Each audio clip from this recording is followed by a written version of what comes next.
Setelah kehancuran pasukan Raja Abraha, kota Mekah semakin ternama. Dari kota inilah sejarah manusia paling mulia dimulai. Ka'bah sebagai jantung kota Mekah semakin ramai dikunjungi para peziarah. Demikian pula para pedagang. Mereka datang dari berbagai penjuru jazirah. Namun sayang, Ka'bah mulai diselewengkan fungsinya. Akibatnya, kejahiliahan merajalela. Bahkan pada masa itu, memiliki bayi perempuan adalah hal yang sangat memalukan. Aib bagi keluarga. Sehingga sebagian dari mereka tega membunuh bayi perempuan mereka sendiri. Di tengah kondisi masyarakat jahiliyah itulah Nabi Muhammad dilahirkan. Bayi luar biasa itu lahir dari rahim seorang wanita mulia bernama Aminah. Pada saat itu ditandai peristiwa-peristiwa yang luar biasa. 10 balkon istana Kisra runtuh.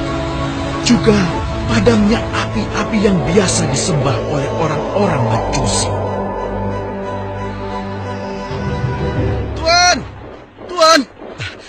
Tuan Abdul Muthalib, ada kabar gembira. Kabar gembira? Kabar gembira?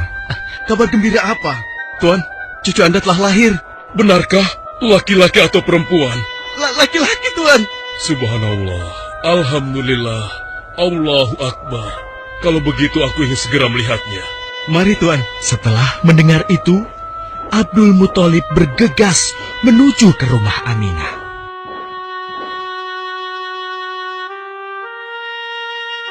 Ah, cucuku, kasihan engkau terlahir yatim. Dengan penuh kasih sayang, Abdul Muthalib membawa cucunya ke Ka'bah. Ya Allah, jadikanlah cucuku ini menjadi seorang yang mulia dan terhormat, sebagaimana Nabimu Ibrahim alaihissalam.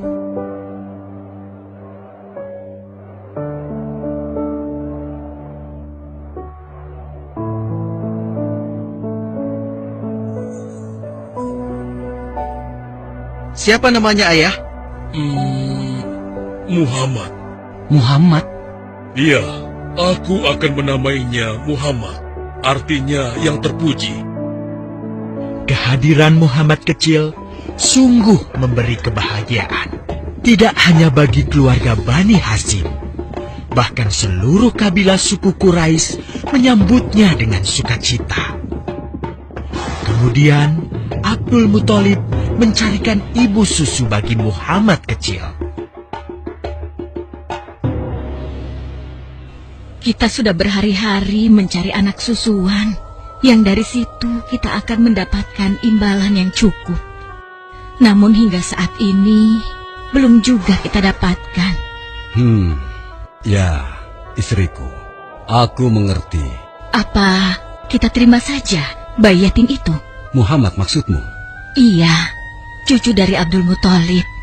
Kasihan dia. Hampir semua teman-teman dari rombongan kita tidak ada yang mau menyusuinya. Karena tidak ada harapan untuk mendapatkan imbalannya dari ayah bayi itu. Betul juga engkau, istriku. Kasihan anak itu. Aku mendukungmu jika engkau susui dia. Mudah-mudahan Allah memberikan keberkahan bagi kita.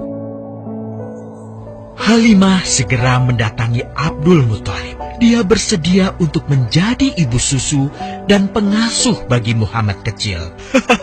Betapa gembira Abdul Muthalib mendengarnya. Halimah dari Bani Sa'ad itu akhirnya dipercaya Abdul Muthalib untuk mengasuh cucunya 2 tahun lamanya. Ayo istriku, kita berangkat sekarang. Sebentar lagi suamiku. Insya Allah kita berangkat sampai anak ini kenyang. Kalau begitu, aku lanjutkan berkemas-kemas dahulu. Hah? Ada apa suamiku? Lihat, unta dan keledai kita. Mereka demikian sehat, tidak seperti sebelumnya.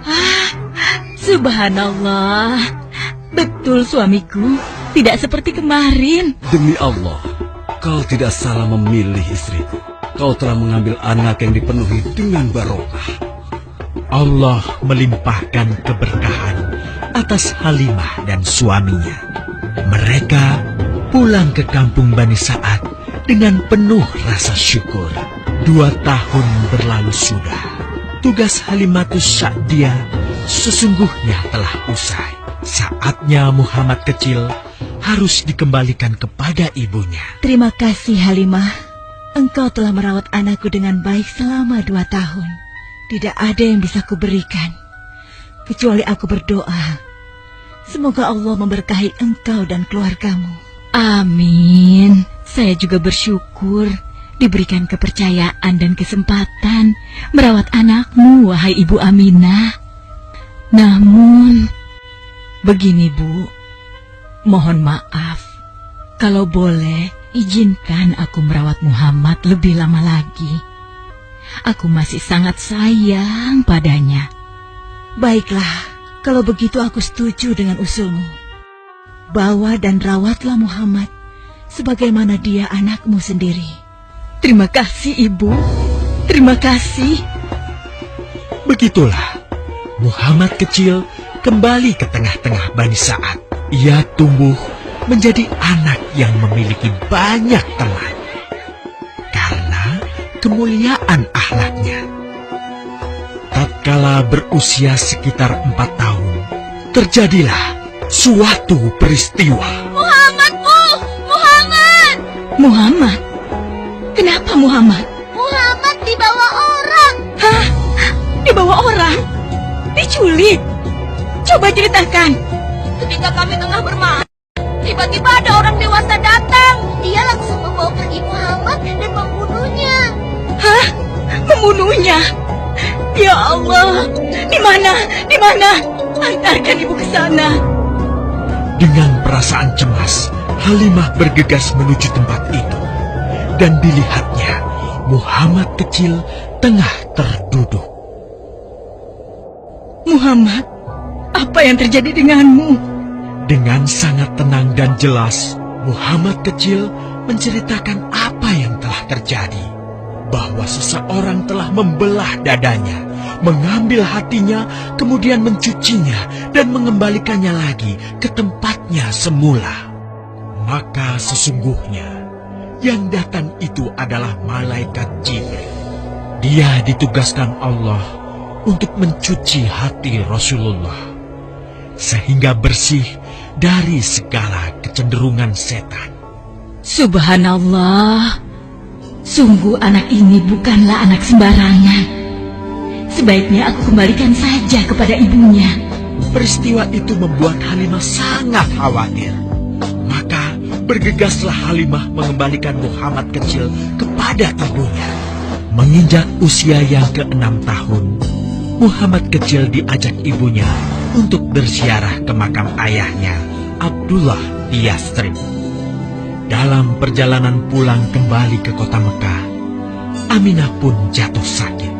Dari hari ke hari, tubuhnya semakin melemah.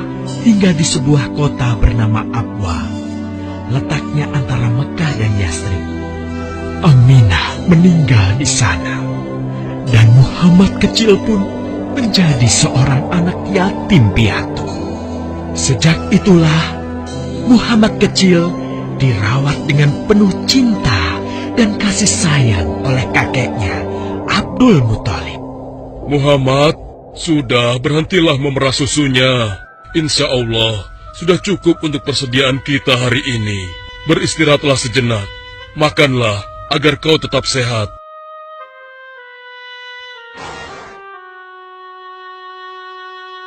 Ya Allah, betapa mulia akhlak cucuku ini. Namun, kasih sayang Abdul Muthalib tidak berlangsung lama. Saat usia Muhammad 8 tahun, Abdul Muthalib kakeknya yang sangat menyayanginya itu meninggal dunia. Kemudian, pengasuhan atas Muhammad pun beralih ke pamannya, Abu Thalib. Muhammad kecil tahu betul betapa sayangnya pamannya kepadanya. Di mana Muhammad? Ia tengah mengembalakan kambing milik salah seorang penduduk Mekah, suamiku. Sejak kapan dia keluar rumah? Sekitar waktu subuh tadi. Subhanallah, betapa baiknya akhlak keponakanku ini. Ya Allah, maafkan ketidakmampuanku mencukupi kebutuhan keponakanku. Sayangi dan berkahilah dia. Jadikanlah dia orang yang mulia di antara manusia. Hingga saat usia Muhammad menginjak 12 tahun, pamannya Abu Thalib mengajaknya berdagang ke Syam. Sampailah mereka di satu daerah bernama Busra. Saat mereka beristirahat, datanglah seorang pendeta menghampiri. Wahai saudaraku, selamat datang di Busra. Tampaknya kalian bukan orang sini. Dari manakah kalian berasal? Terima kasih saudaraku. Kami datang dari Mekah. Lalu, siapakah gerangan anak ini? Ini adalah keponakanku. Muhammad namanya. Apakah engkau bertanggung jawab atasnya, Tuan? Ya, Kemana ayahnya? ayahnya sudah meninggal sejak ia masih dalam kandungan. Oh, apakah kini dia yatim piatu? Benar, Aku sungguh beruntung bertemu dengannya. beruntung. Beruntung apa? Sungguh, keponakanmu ini adalah orang yang sangat istimewa. Oh ya? Ya, dia adalah seorang nabi, Hmm? seorang utusan Allah. Bagaimana kau tahu hal itu? Aku tahu karena aku seorang pendeta, dan berita kedatangan dia sebagai seorang utusan Allah sudah disampaikan di dalam Injil. Bahkan aku pun bisa mengetahuinya dari cincin kenabian yang berada di bagian bawah tulang rawan bahunya, yang menyerupai buah apel sebagai tanda kenabiannya. Begitulah pendeta bernama Bahira menyampaikan kepada Abu Thalib perihal kenabian Muhammad. Ia berpesan agar menjaga baik-baik keponakannya itu, karena Muhammad kelak di suatu saat nanti akan menghadapi banyak gangguan dan rintangan. Istriku, Muhammad sudah berusia 25 tahun. Aku pikir sudah saatnya dia untuk menikah. Betul, suamiku. Namun, dengan siapakah dia akan kita jodohkan? Kemarin Khadijah mengirimkan utusannya dan menyatakan keinginan Khadijah untuk menjadikan Muhammad sebagai suaminya. Hah? Khadijah? Khadijah yang mulia itu? Betul, istriku. Khadijah yang selama ini mempercayakan barang perniagaannya kepada Muhammad. Kenapa dia memilih Muhammad? Ya, Khadijah mengagumi kejujuran dan kebaikan akhlak Muhammad. Menurutmu sendiri bagaimana?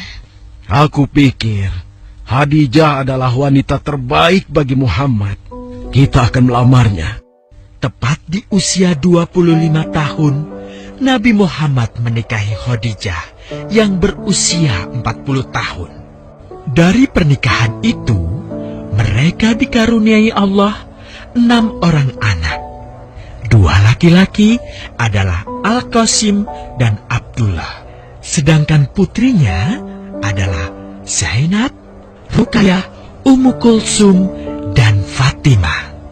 Namun, kedua putranya itu telah meninggal semenjak mereka kecil. Suatu ketika, terjadilah banjir besar di kota Mekah. Kabilah-kabilah di kota Mekah pun bergotong royong membangun kembali Ka'bah. Setelah pembangunannya selesai, terjadilah perselisihan antara pemuka kabilah tentang siapakah yang paling pantas meletakkan Hajar Aswad di Ka'bah. Abu Thalib, apa yang harus kita lakukan? Kita sudah bicarakan hal ini selama 5 hari, namun tidak ada titik temu. Aku khawatir akan terjadi pertumpahan darah. Sudah, begini saja. Kita sepakati bahwa masalah ini kita serahkan kepada takdir terbaik. Lihat pintu masuk Ka'bah itu. Siapapun yang pertama kali akan melewati pintu itu, dan siapapun dia, kita tidak boleh menolaknya. Setuju? Aku juga setuju. Baiklah, aku setuju. Aku juga setuju. Baiklah, kita perhatikan bersama. Tidak lama setelah kesepakatan itu, atas izin Allah, Nabi Muhammad menjadi orang pertama yang memasuki pintu menuju Ka'bah. Alhamdulillah, segala puji bagi Allah. Ternyata Muhammad, dan memang dia adalah orang yang tidak pernah kita temui ada celah. Betul? Betul. Betul. Betul. Nabi Muhammad pun menerima kepercayaan itu. Dengan kebijaksanaannya, Nabi Muhammad meminta sehelai kain, lalu meletakkan Hajar Aswad di atasnya. Nabi Muhammad mempersilahkan seluruh pemuka kabilah untuk memegang ujung-ujungnya dan mengangkatnya secara bersama-sama. Setelah sampai pada sudut Ka'bah, giliran Nabi Muhammad meletakkan Hajar Aswad di tempatnya semula. Terhindarlah perpecahan di kota Mekah. Meskipun demikian, kegelisahan masih terus menggelayuti hati Nabi Muhammad. Kejahiliahan ada di mana-mana. Kezaliman dan kemaksiatan terus berlangsung. Ia tak habis pikir. Nabi Muhammad mulai merenung dan menyendiri untuk menghindar dari perilaku jahiliyah. Nabi Muhammad memilih tempat di sebuah goa di atas bukit sekitar Mekah.